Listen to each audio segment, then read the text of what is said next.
Good morning, everyone. From the West, welcome to SportsCenter Coast to Coast. I'm Cari Champion. So, Roger Goodell says there were some missed calls on Cam Newton, while Ron Rivera says Cam is a victim of his size and physicalities. Panthers face the 49ers on Sunday. So in the nation, we bring in ESPN college analyst Mark Schlabach. We really appreciate you being here. So let's start with Ohio State. Urban Meyer went to a familiar face for some intel. Tell us a little bit about that story. Yeah, we just heard Todd talk a little bit about Tom Herman. You also had some folks, Urban Meyer, Nick Saban, we already know, 1A, 1B, good friends. But Nick Saban did something very un-Saban-like, obviously preparing for his matchup with Ole Miss. Tell us a little bit about that. Yeah, you would expect Herman and Urban Meyer. That's exactly what I thought. You keep your enemies close, right? Hugh told me this morning if he beats Saban a third straight time, he's going to buy a house at Lake River. No.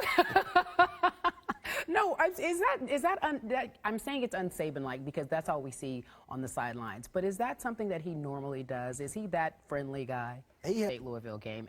FSU safety Derwin James. James is out with a knee injury. So what are coaches saying what impact that could have on the game? Well, I talked to some people around the matchups this weekend. We call it Mammoth. Your favorite. What you looking forward to? I want to see this Florida State. We appreciate you being here. Do you hang out in L.A. often? I do. You do? No. No, I'm still getting used to the body clock. Tony, I'll send it back to you in the studio. Less than 2 weeks before NBA training camp begins, and whether or not Chris Bosh will be there, still not necessarily clear. One of the many storylines heading into the season. George Sedano here with me now. So our Ramona Shelburne reporting that there is some optimism that he will return. But I want to ask you, what is the latest? Well, he wants to play. Obviously, he's been. What was the issue last year? He had another occurrence with blood clots. Yes. And so he was tweeting out and showing videos last season that he was ready to go. Yeah, he was, but certainly I think at that point when it's a second occurrence. Doctors saying he's ready to go, and then you have the team doctors saying they're not ready to go. There was a lot of confusion, and there were different, he say, she say, there. Then there's this third party where we just don't really know what was going on. How do you feel the Heat handled this in terms of PR? Well, listen, I know there's two sides to this, right? For camp, so that means, does that automatically mean we'll see him in season opener? Well, we don't know. Look, he's got to go through training camp. Well, no more D-Wade. We wonder if Bosh will come back. Interesting times for Miami, is it not? Yeah, no question about it. And even if Chris does come back, what does this team look like? What's their ceiling? This is a team that maybe competes for a 7 or an 8 spot. Is that really what this team has been about over the last decade or so? No. So I'm curious to see how this team looks. On SportsCenter Coast to Coast. David, back to you.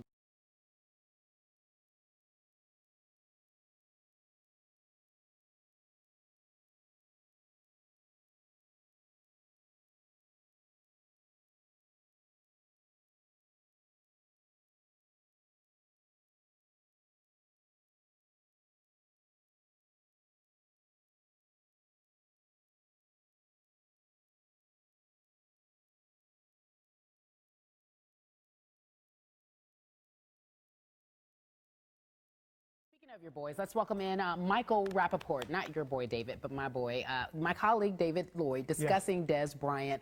The other day we had a top 5 list where we were talking about the top 5 wideouts in the game. Would you still consider Des Bryant one of the top wideouts in the league? Absolutely. Dallas. Now, his midriff, do you have a problem with that? I don't have a problem with his midriff specifically. I don't care either way. I'm just saying, like, it's football. And